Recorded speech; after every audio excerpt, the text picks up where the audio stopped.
So guys, this will work on both Windows 11 and Windows 10. So you want to head over to search and type in reset this PC. Click on it.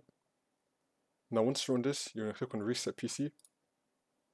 And now you could either choose to keep your files or you can remove everything. So if you go for the keep my files option, it's going to remove apps and settings but keep your personal files. If you go remove everything, it's going to remove all your personal files, apps and settings. For this tutorial, I'm just going to be going with remove everything. And if you do decide to go with remove everything, make sure that you have your important files backed up to a USB or to something else. And you could choose either cloud download or local reinstall. Cloud download will download and reinstall Windows, and a local reinstall is going to reinstall Windows from this device, which will be faster. So I'm just going to go over local reinstall. And now you can click on change settings. Make sure that everything here is correct for you. So I'm going to click on yes, which will clean the whole drive and may take hours, but will make it harder to recover files. And you can choose whatever you want from all these options. And then click on confirm. And then click on next. And now it's going to reset your computer.